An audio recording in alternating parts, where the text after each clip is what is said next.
on the beat. It's a true foundation. I'm holding up the blessing. I'm working on the beat. It's a true foundation. I'm holding up the blessing. I'm working on the beat. It's a true foundation. I'm holding up the blessing.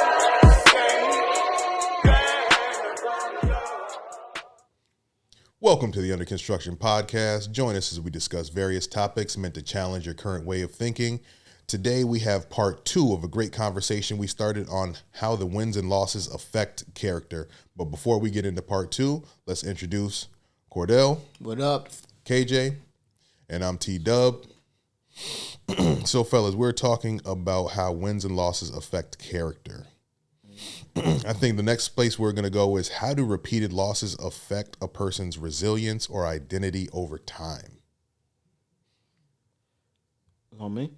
Yeah, you got it. The repeated losses, I think, just kind of like what I started with in the past episode, like the repeated losses and or repeated wins, like they kind of can cloud your judgment, because I think that like, you know, like a snowball picks up momentum going downhill, and it's like you start to lose your identity in that momentum and think, okay, maybe I'm a loser. Yep.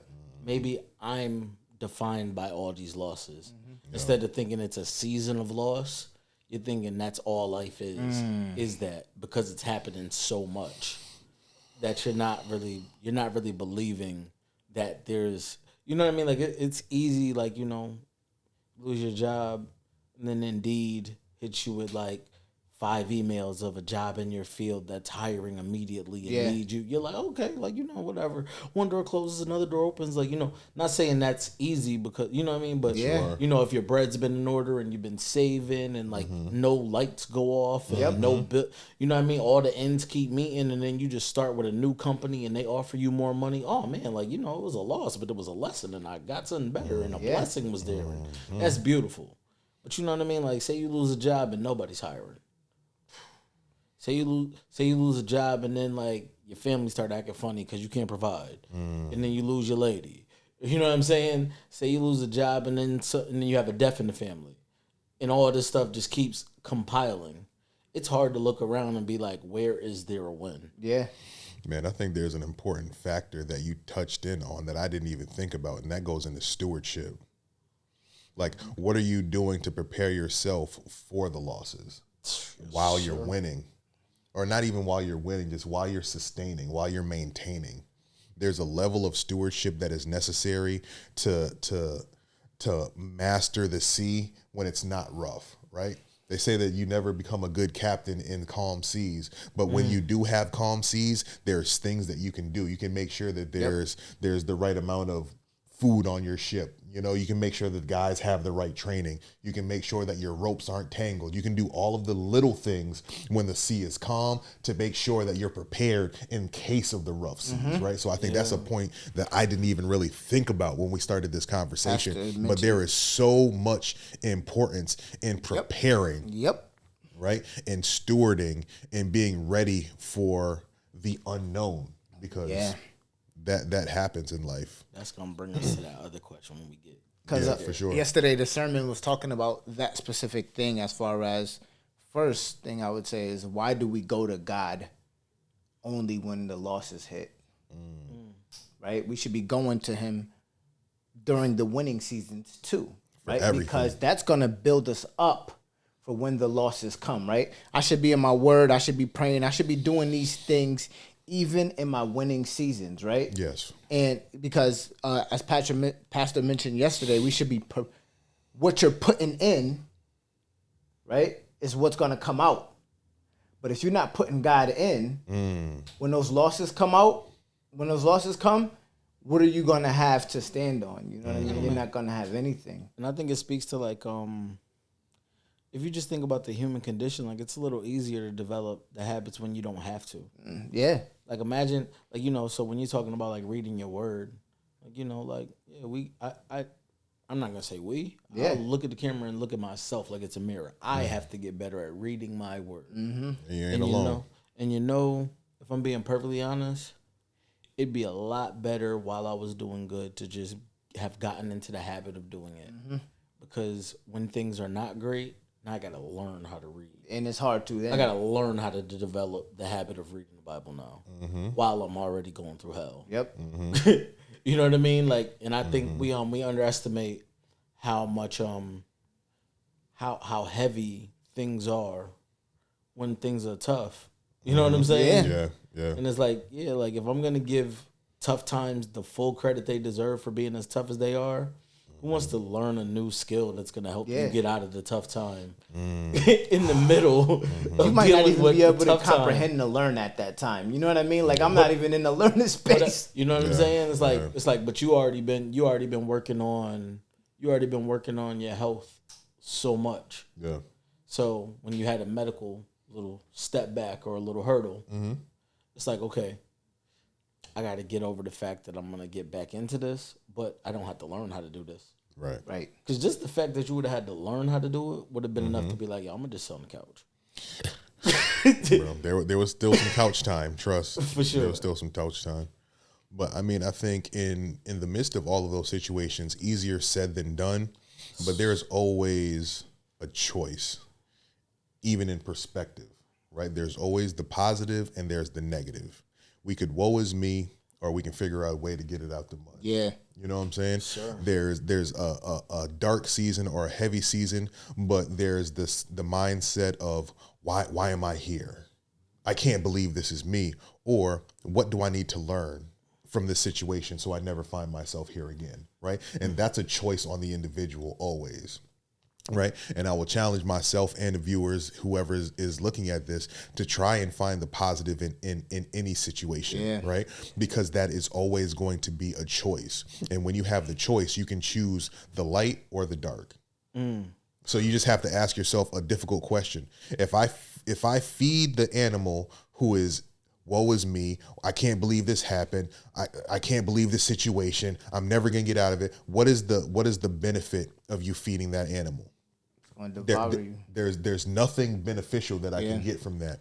Or I can choose to say, how can I get better from this? Even if it's, I wasn't prepared, right? So I'm going to learn through this process how I need to prepare so this never happens to me again. That could be the light, right? Because if I fall and I figure out how to not skin my knee the second time, like, oh, I was riding a skateboard with no knee pads. You bust your knee, you be like, you know what? First thing I'm gonna do before I get back on a skateboard, because I have a desire to get back on, I'm gonna buy some knee pads and I'm gonna buy some elbow pads. I ain't busting my elbow, but I don't want to, right? Yeah. You know what else I'm gonna do? I'm gonna buy a helmet.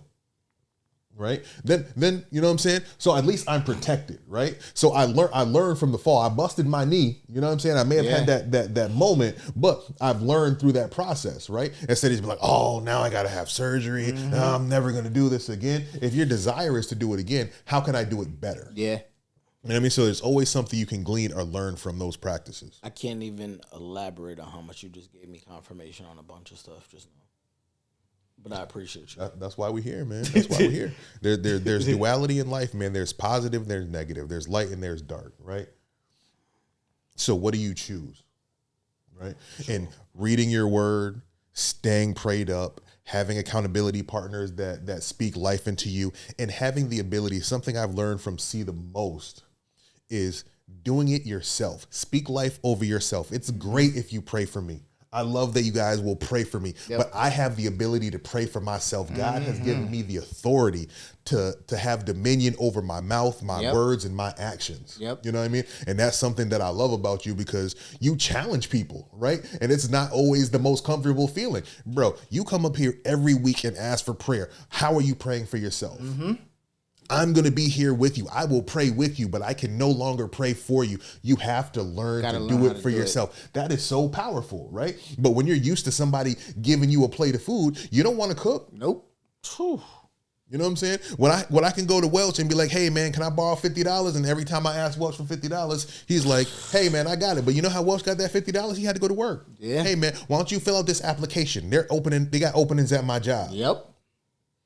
You could have more than this $50 because this is sustaining me, and I got enough abundance to help you out every time you Right, ask for it. right. Why don't you get some abundance in your life? Yeah, nah, that's not really for me, yo. I don't really think I could do that job. Have you Nor tried? Is this 50? I couldn't walk before I tried. Right. You know, I couldn't tie my shoe before I tried. I couldn't feed myself or wipe my behind before I tried. Gotta That's try. it, sir. You know, everything in life is acquired knowledge. Talk to him, cuz I can't write code, but if I try and I learn, I bet you I could. Yep. You know, nobody crawled in this room. Everybody walked. And we got here. Nobody knew how to do it. So continue to put forth the effort in the things that you want, and you can attain it to different degrees. Some people are super talented. Some people have God-given ability. But we all have to put in our different level of effort, right? Yep. And another thing that I've learned through sports, there are people that are super talented and have no work ethic. And there are people who have the strongest work ethic in the world. Yep. And I've seen people who have less talent but stronger work ethic be more successful than Yes. the people who have all the God-given talent in the Hard world work that beats don't talent when choose talent to don't utilize work it. hard. Yep. You know what I'm saying? Yep. So you can always outwork somebody, You can. but it's work. And oftentimes in our current society, people aren't willing to do the work, That's it. Lazy. you know? And it's tough. But you learn through those things, man. You gain so much resilience from figuring out how to do it.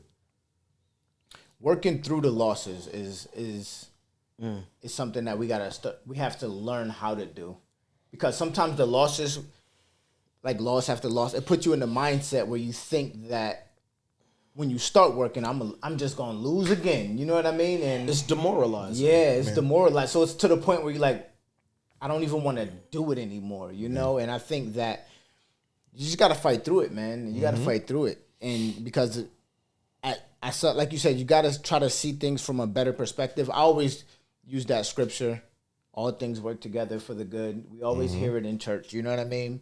But for me, I look at it as, Romans 8:28 is one of my favorite scriptures, that God's goal is to conform us to the image of his son, right? That's the goal for God. He wants to make us be like his son, Jesus, right? So whether it's a win or a loss, it's not about, Jesus had some wins, he had some loss. So no matter what it is, that God is going to use those things for his purpose. Yeah. You know what I mean? For it's not going to go to waste. So us as believers, we have to have that mindset on focus on the things above. These things are temporary, right? Because at the end of the day, we know what our reward is, you know what I mean? And that's the win, you know what I mean? Like, we don't operate from a place of loss.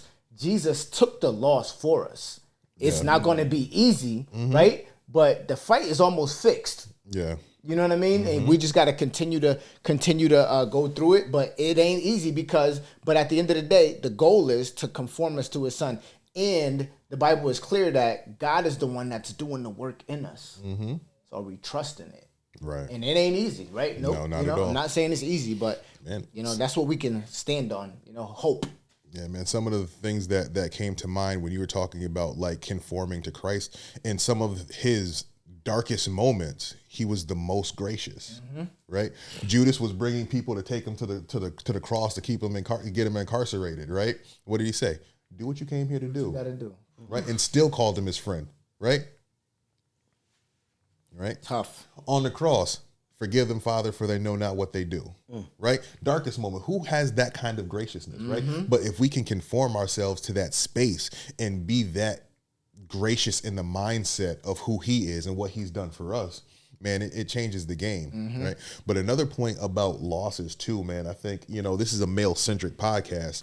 Young men have to prepare for loss. Yes. Oftentimes it's going to feel like no one cares about you.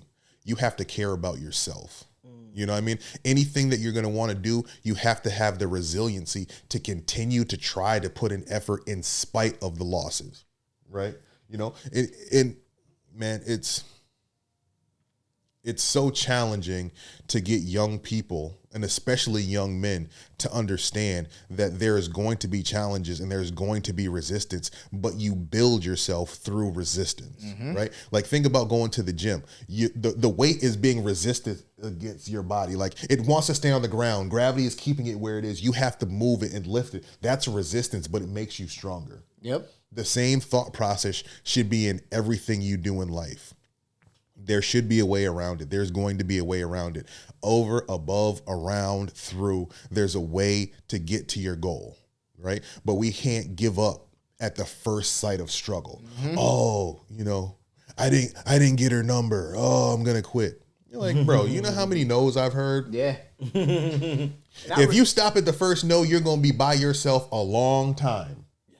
You know what I'm saying? You have to build up the calluses, right? You have to be resilient enough to be like, that's not the one for me. That's her loss, right? And then once you start to do the work and believe in yourself enough, you'll be like, yo, that was a blessing. I don't have to waste my time. Right. She ain't giving me the time of day from the very beginning. I'm not chasing anything that doesn't want me. I'm here to attract, right? And if she's not attracted to what I'm presenting to her, it's less of a hustle, less of a struggle for me. Right? So continue to move forward. You know what I'm saying? But you have to go through that. You have to have a little bit of a callus. You have to have a little bit of, I don't really care.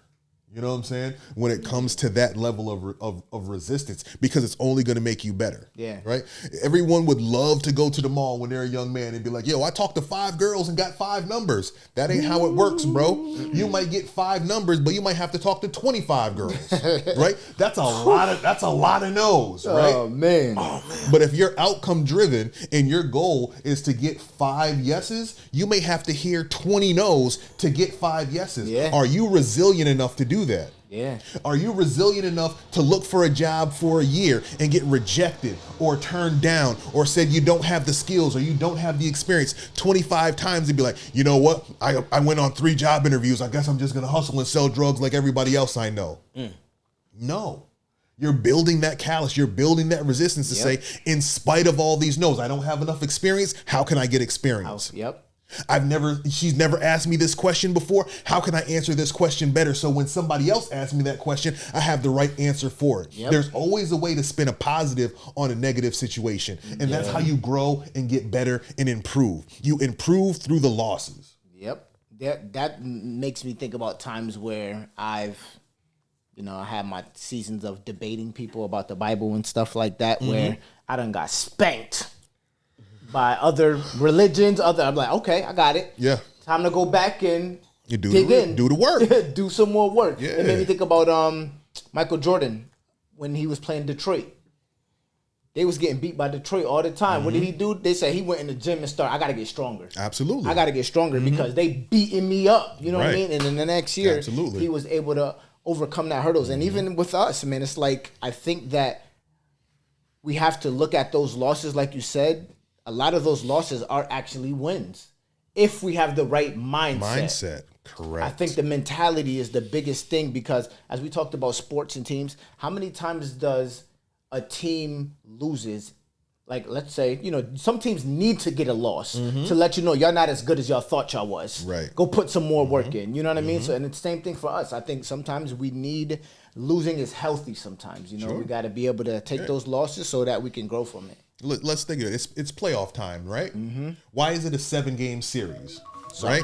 Because one game they can outplay us. Oh, they're going down low. We don't have an answer for that. So we learn, we adjust, we improve. When we go into game 2, we have a remedy for that. You're not going to beat us the same way. You may beat us, but you're not going to beat us with the same game plan, right? And now I've got a game plan for you because I saw things that I can expose on the offensive end of the ball, right? So we learn and we grow. Right? But if it was a 1-game series, one and done, right? But it's a 7-game series, right? Because there's opportunity to learn, improve, and grow. And that's building resilience. Yes. You know what I mean? For sure. Look at Indiana right now. Every series they're in, nobody gave them no hope. Where they at? Made it all the way to If they listened to what everybody else was saying, they probably wouldn't put in 100% effort. But because they believed in who they are, right, in their skills, I love it. in the work that they're putting in, they shut out all the noise.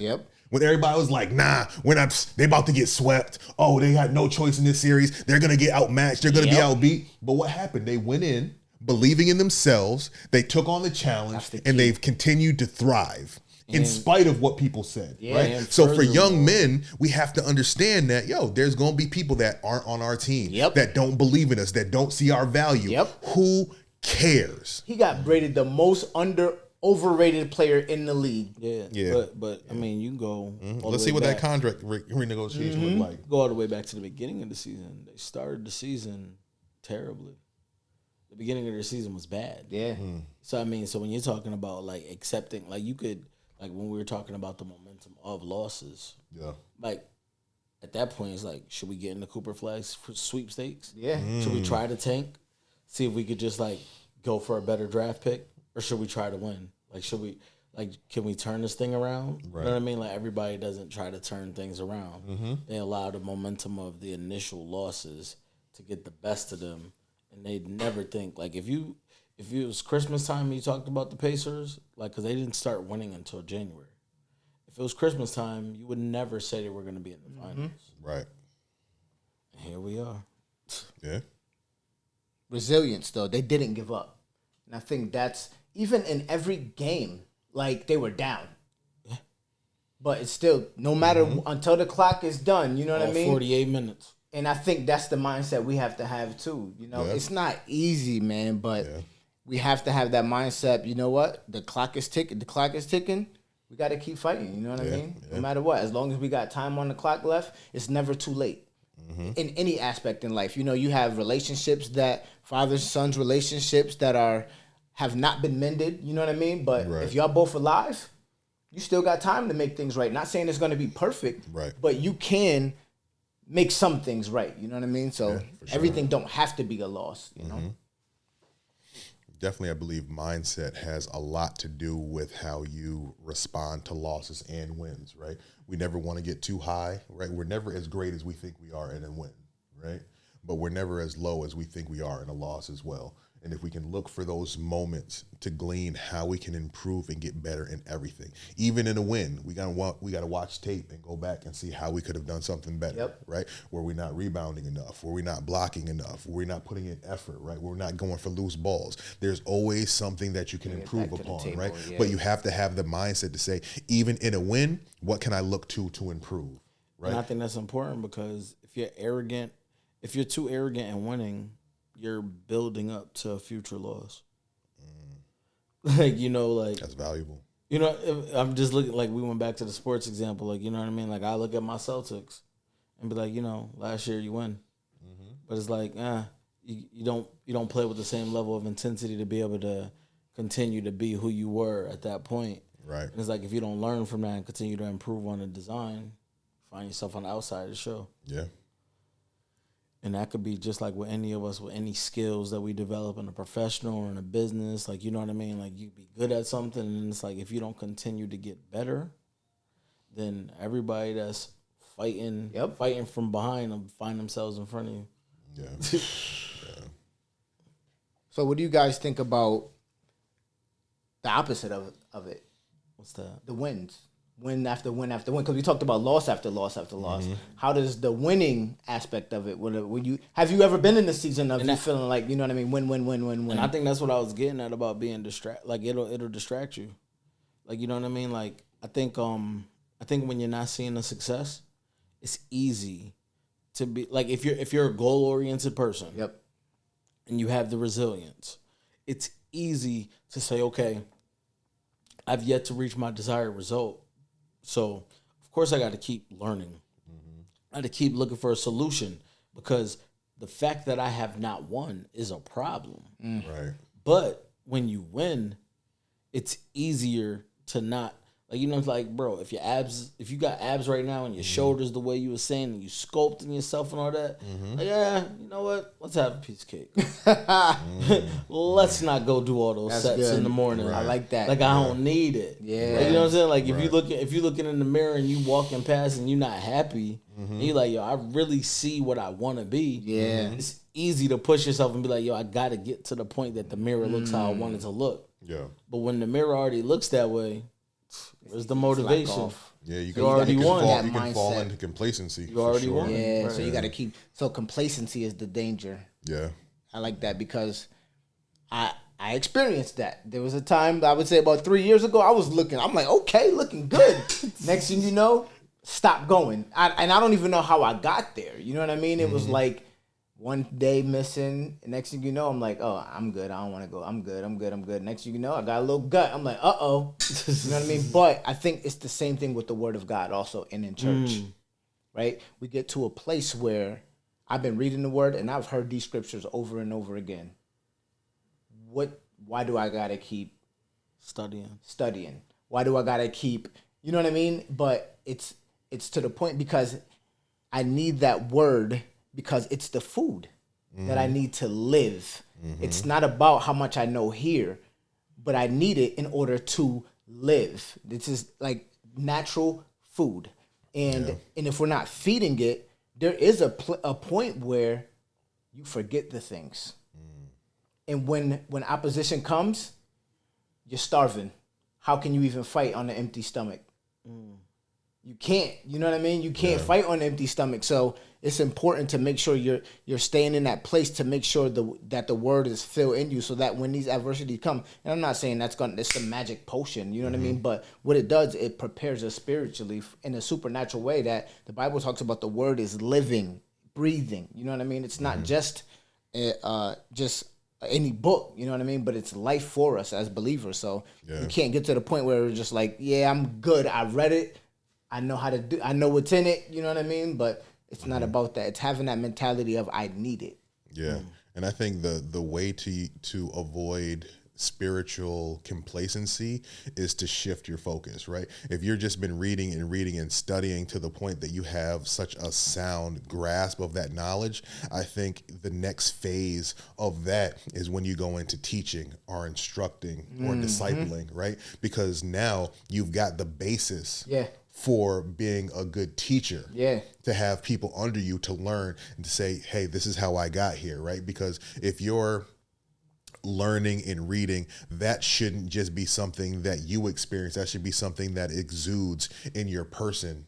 You know what I'm saying? When you're out in the world, right? And as you start to show who you are, right? People are going to see that. And that's when you can start to share your gifts in a different thing, right? It's like we were talking, right? Like you lose weight, right? And you go through like phase one where you're like cutting down weight and you're losing. At some point, you're going to be like, hey, I've lost, but now I want to bulk up, right? That's a different phase. Like what you're doing to lose weight isn't what you're doing to gain muscle, right? So if you're studying and you're getting yourself biblically sound and you're reading and it's like, man, I know this scripture in and out. I can quote the book. I can quote this. I can do this. I can create sermons, right? Like I have this ability. Now, what do you do with that, right? Because you can come complacent with, okay, well, I've read all 66 books, right? Like I've got the study Bible, I've read the Apocrypha, I've got all of these resources. Now, what do I do with these resources? Do I just continue to read and read and Everybody read? needs an No. outlet. Now, what the best way to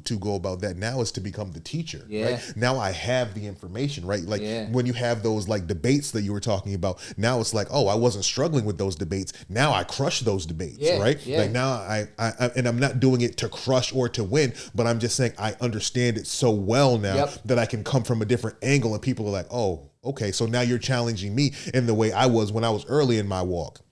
When you get to that point, maybe you should switch your phase to say, okay, now I'm in a phase of my life where I want to give what I already have, right? I want to start to teach others and share some of the gifts that I know because I didn't always have this. And what a resource you are, right? Because if you had to get it out the mud and now you have someone that you can be that someone for someone else that says, yo, I can always call C because C's a Bible nerd. You know what I'm saying? Like he loves this stuff. I can call him any time of the day and we could talk about, you know what I'm saying?